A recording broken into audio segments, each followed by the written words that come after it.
Good evening, everyone. My name is Vernisha Jones, and I am the president of the West Garfield Park Youth Council. And we believe that we are the solution to the issues in our community. Our theme is nothing with us, without us. The West Garfield Park Youth Council is sponsored by Fathers Who Care, which is a nonprofit organization located on the west side of Chicago. Again, my name is Vernisha Jones, and I am the president of the West Garfield Park Youth Council. The West Garfield Park Youth Council is comprised of young people from our community whose focus and concern is the youth leadership and voice within the community to reduce senseless violence all around the world. We invite people from all over, especially youth, to come in and see what we're all about. Our show will be scheduled every Thursday at 7 p.m. Again, that is every Thursday at 7 p.m. We would like to encourage calls from people watching to call us at 312-738-1060. Again, that number is 312-738-1060. Our show can also be viewed online at www.cantv.org/live. Again, that is www.cantv.org/live. Well, everyone, I would like to introduce you to my guest, Mr. Pope, a motivational rapper. Thank you, Mr. Pope, for being a guest on tonight's show. Again, my name is Vernisha Jones, and I am the president of the West Garfield Park Youth Council. You are watching a live interactive call-in television show brought to you by CAN TV 21. Again, during the next 25 minutes, we are going to discuss being the change we want to see. We invite our viewers to call in with your questions and concerns at 312-738-1060. Again, that is 312-738-1060. So today's topic again is being the change you want to see. Okay, Mr. Pope, I have a couple of questions for you. All right. Okay. I hope I am ready to answer them. With the first question, I want to ask you, who are you and what is your purpose for existence?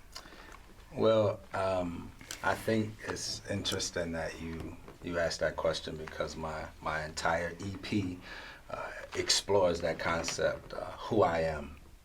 I think that we are many things. We're many things to many different people. Mm-hmm. So I am a husband. I am a father. I am a son. I think that as we realize we're different things to different people, we realize that the relationship dynamics are different. But I think one thing that we share in those relationships is respect and love. Yeah. And that's really what I try to embody. And as I began to really explore who I am and all of those different relationships, I realized that at the root of it was respect and love. And that's what I really try to be. I try to be a representation of positivity. I try to be a representation of respect. And that's what I try to embody. What about you? Who are you? Who would you say you are? I'm a young person trying to make it. I'm 25. I'm just getting on the edge of life, okay. So it's a lot of stuff I want to do. It's a lot of stuff I'm trying to do, but I'm still trying to figure out what I want to do.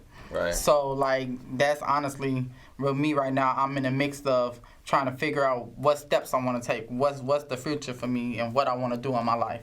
So I have a lot of interests. I have a lot of things I do.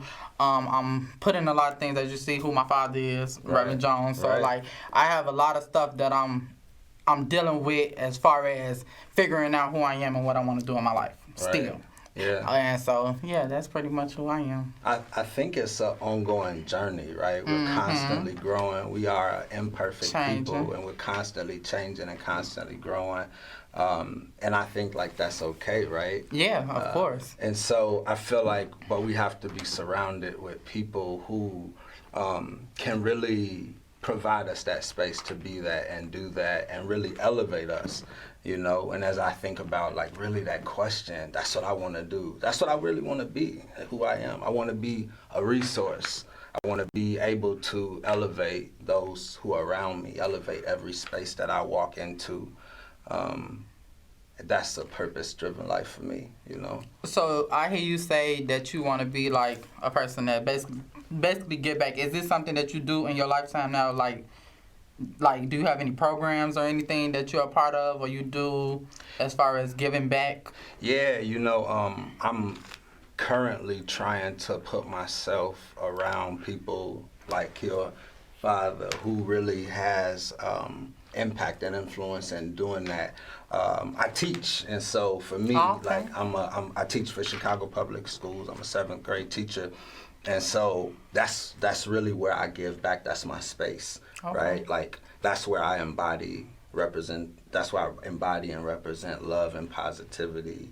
And I think that's how I give back as a model of positivity that students and young people can look at and see patience and see kindness and see respect and see consistency and mirror those behaviors. But also, like, through that, I started a book club, a virtual book club, because I want to normalize reading inside of homes where there's a lack of reading. One of the students asked me to, wanted to start a mentor program, and there is a mentor program that exists in the school, but we need to kind of like revive it, and so that's another step. But there's some things, in the work. I'm trying to start this writing program that teaches students how to write lyrics using literary elements or literary devices and text structure. Okay. So standards that they need for Common Core State standards, those standards that they use and read, and teach them how to use those and write and write bars and measures. So we got a couple things in the works. Yeah, you definitely do. You definitely do. Speaking of programs that involve engagement and just helping young people in the community, Fathers Who Care, which West Garfield Park Youth Council is a program that's been going on for decades. Like, decades, been going on forever. Is a program that children can get involved in on the west side of Chicago. You can contact them at 773-287-5821. Again, that is 773-287-5821. They also have internships and different programs where they helping trying to put money into the kids' pockets and all type of stuff. So if you need any information about that, or if you have kids on the west side of Chicago and you want to get them involved in anything, please contact Princess at 773-287-5821. You wouldn't want to miss out. Okay, to the next question. All right. What kind of things can we do in our community to enlighten our young people and save lives? So enlightenment, right, is this word that suggests that we're explaining something in a different way. We're giving them a deeper explanation or a deeper type of knowledge. And so when I really think about that question, I feel like even through all of the programs that we could create, at the core of it is conversations. And I think that one of the best ways to enlighten our young people and guide them is to have genuine and authentic conversations with them. Yeah. What do you think? I feel the same way. I feel like when it comes to enlightening young people and helping young people got to feel like they can trust you. Right. They got to feel like they can talk to you. Anybody can go and talk to a young person and say what they want, but if the young person actually listening to you. Right. So when it comes down to actually getting a child and changing a child's life, I feel like it comes with adults that children feel like they can listen to and that they can trust. I feel like that's a big problem that we have when it comes down to, just prime example, I work in a daycare now. And as far as me working in a daycare, all my kids love me. And I always ask my teacher, like, why am I the teacher that, all the kids always love? And they be like, kids could tell. Even without you saying nothing, people could tell your deep feelings even without you showing them, Right. And so I feel like that plays a big part when it comes to, being there for kids and having kids look up to you and all that type of stuff. And you have to you have to really be consistent, and then those conversations, like once they begin to trust you, those conversations, I feel like they really have to show or really allow them to reflect. Like one of the things that I do is I really propose empathy. You know, put yourself in this situation oftentimes. And like for example, I had a student and we were talking about how he disliked how someone was addressing him, right? And so I said, well, what caused this, you know, for this person to address you that way? Well, you know, I said, lame. Now, this was an adult that he said, lame, too, right? Okay. And so I'm just like, well, how would you respond to somebody doing it to you? Somebody did that to you, Yeah. or even further, like you have nieces and nephews, like think about the frustration that you have when they do certain things, right? And you don't like those things done to you, so you would have to understand someone else's response to you in that same way. Yeah. So let's just, at the core, going back to love and respect, let's just embody love and respect to make these interactions More simple. Yeah, definitely. You know, I respect treat people you. how you want to be treated. Treat people how you, reciprocity. I learned that word from Lauryn Hill back in '98 through the X Factor song, right? Like, I was just born in '97. But okay. Oh my goodness. You learn something new every day, I guess. No, but we have to, you know, the energy that we give and what we put into a place, right? Those are and the expectations that we have for people. We have to have those expectations for ourselves. We have to. It's just not fair. We have to be fair to each other and in every interaction that we have. And if we approach it with love and respect, right, at the core, we'll push ourselves further to do that, I think. Yeah. Yeah. I definitely agree with you. And I love like the backup you coming with all the questions and having more of a deeper impact and letting people know what's really going on with all the questions. I really enjoy that. The next question. Why is it important to have programs in high-risk communities for young people to be a part of? Yeah, you know, this is a really good, a really, really good question, because I feel like it's essential, these programs, right? Because of the lack of resources, because of oftentimes the role models that exist in those spaces.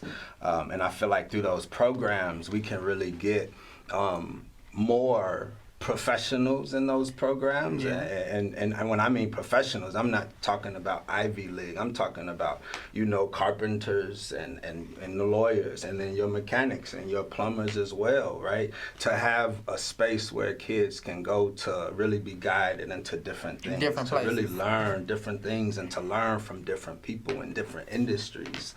You know, they need to be developed, I feel like, in that way. Oftentimes, our young people, when I get off of work, I see them, they sit at the park, right?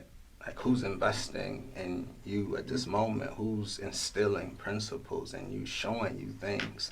You know, whereas you have some students who, I mean, one of my students, you know, luckily for him, right, thank God for, you know, his father, who every day he takes him like to the shop with him, a mechanic, and show him some things, and he has a schedule for him. And a lot of our young people like that. They like the structure, they like the schedule, they like the discipline, and I think these programs can provide those types of principles for to them, right? As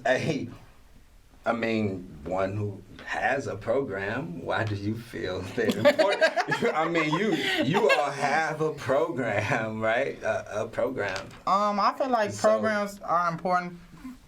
Personally, like me, growing up, you know, I lived in a high-risk community or whatever the case may be, and I felt like that was a way for me to get away. Like, the program I was a part of, which is the West Garfield Park Youth Council, we always have stuff planned. Summertime, I was working 24/7, so I never had time to do nothing else. And I feel like when it comes to trying to get kids, like, you gotta have something for them to come to, especially this day and age. Like, at first, you know, you could just tell them, okay, we're gonna have a movie night, there come. Now kids is like, what you got for us to do? If you ain't got nothing that interests us, we not coming. So I feel like as far as just finding stuff to interest kids. When I was in the I'm still in the program, but when I was like firm in the program, you feel me? We had a lot of stuff going on. We had movie nights. We was going to Springfield. We was going to Six Flags. We was doing structure. We had different people coming out talking to us. People telling us real life stories, like all type of stuff. So it's like I feel like when it comes to programs, you just gotta have something that interests kids, and you just gotta, like I said, have that person that kids will want to look after. And I feel like that plays a big part when it comes as far as having programs and actually having kids and being able to have kids come out. Definitely. I experienced that through my church. I went to Ebenezer AME Church, and we traveled and we went all over, right? It kept us out, kept us from, wandering. And by the time it's time to go home, it's time to go to sleep. I mean, when you think you get out of school and you have a program that you go to, right? By the time you go home, you spend some time with your family, eat dinner, it is time to go to sleep. And now you have the right influences around you, right? That you can really mirror the right through those influences. And I, as an educator and as a teacher in Austin, I think about where are our community connectors? Like, where are our community connectors? I know that there was a church close by that did drama, and the kids, they wanted to go. Yeah, they wanted to go there. Right? So they will come to things that they're interested in if you make it available. But we gotta make it available. We have kids who go into boxing after, right? So they're going to this other program through another organization, and they're boxing after school. Then we have a couple of girl mentor programs, right? So if we provide them with that space, they'll come, and then we will be the influence. And once they get there, you just gotta keep. We be the influence. Yeah, you just gotta keep. Yeah. So they're essential for their development and for their success, right? Yeah.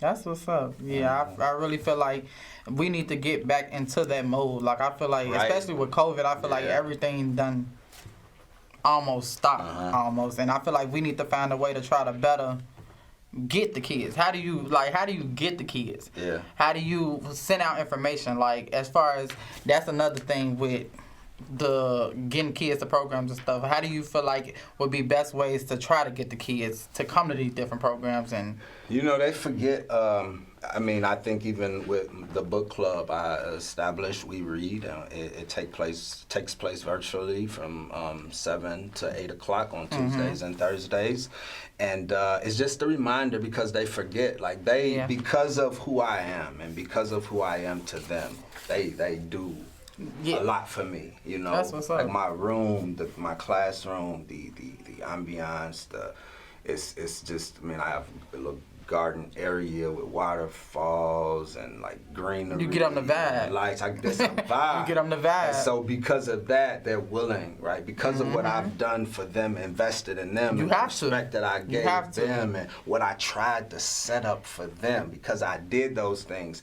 they work for me, right? And so they'll come, but you just got to remind them. So you have them on the call. And when I call, they typically come, but oftentimes they forget because they basically playing the video game. They stay on the video game. They stay on the video game, which is another interesting thing, especially as it relates to work, because they're willing to practice that. And I'm always like, yo, you can practice academics in the same way. Everything you do, you gotta practice to be better. So the same way you practice better, becoming better at basketball, becoming better at video games, that's the same way that you're supposed to practice in academics too. Yeah. But that's an aside. That was an aside. I had to say that.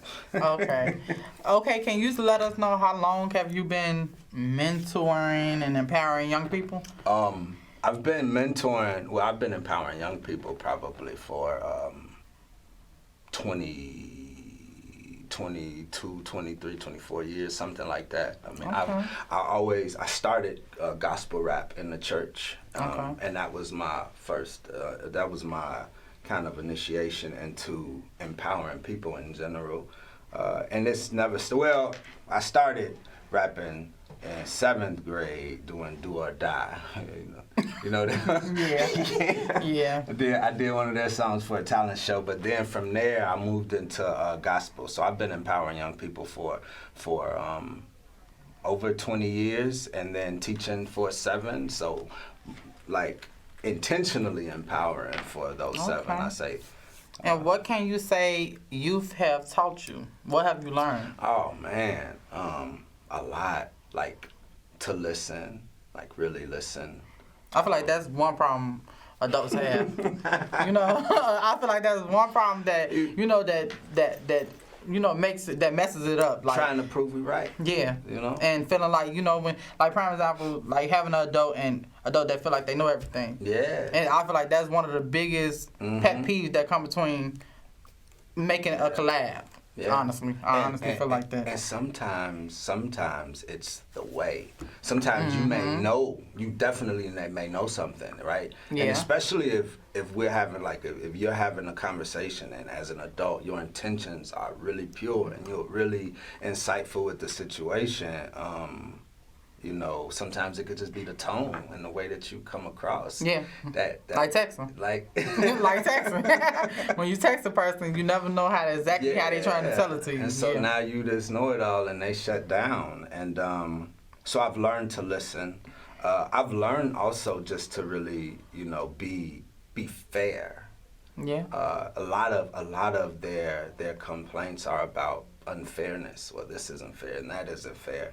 And so I've learned to be fair, but also to expect them to be fair as well, right? Again, reciprocity. It's not fair that you ask me to be fair to you, right? And then you're not being fair to me in different ways. Like, why are you talking while I'm teaching?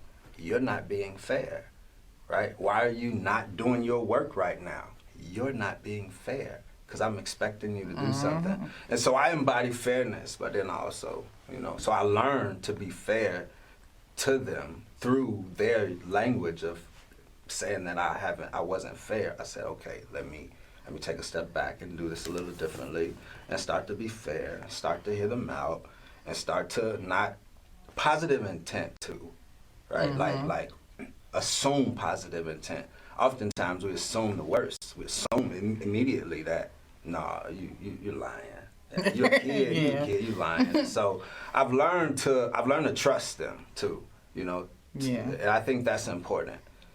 Right. Okay. If we assume that their intentions are pure and positive, and if we trust them and give them that space to be trusted, they really appreciate that and love that as well. And I've learned to do that because I've been very stern to young people. We need more people like you. At least you was able to switch it up. You know, always listen and make a difference. I can be like, no, you know, that's how you were raised, especially back in the day. I mean, you know, you do what I say. And that's all. That's it. Ask no questions. Okay. Well, what do you feel are some positive things for young people to do to keep them out of violence and bad activities and? I mean, at the core. Besides just, you know, we know programs. Right, programs, but I feel like immerse yourself in positivity. Like, be around positivity. There's so many negative influences that we face on a daily that are canonized by mainstream media, by you know, social media, even around us, right? And I feel like if young people and people in general will immerse themselves in positivity, right? And it's not all the time, because we're not one thing all the time. Sometimes we are angry, and that's okay to experience and feel that. But the more we're surrounded by positive people and positive influences and positive thoughts, the more likely we are to mirror that behavior. You know, if I'm thinking about those things. And I know this through the example of my youngest daughter. Me being an inspirational rapper and representing positivity, even when she's freestyling, it's positive. And her drawings are positive. Now, obviously, she's been watching other things, Five Nights at Freddy. But, yeah, gotta immerse them in positivity. Okay. Well, I see we don't really have too much time. And so we're going to have to do this again. Yeah, so we can be able to get the rest of these questions out. And I really loved everything that you said to everybody. And, you know, if it was one thing that you would want to leave, what would you leave? Continue to know self. Continue to learn about who you are.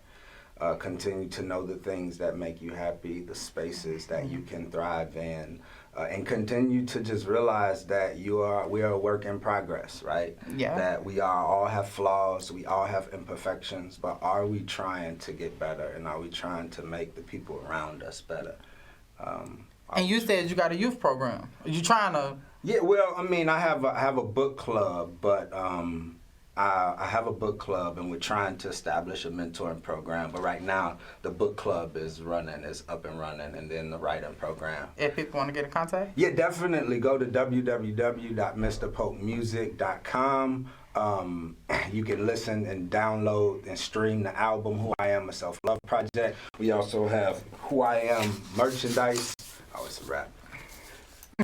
And okay, and as far as Fathers Who Care West Garfield Park Youth Council, you can contact us at 773-287-5821. Again, that is 773-287-5821. And thank you for viewing us tonight, and see you next week.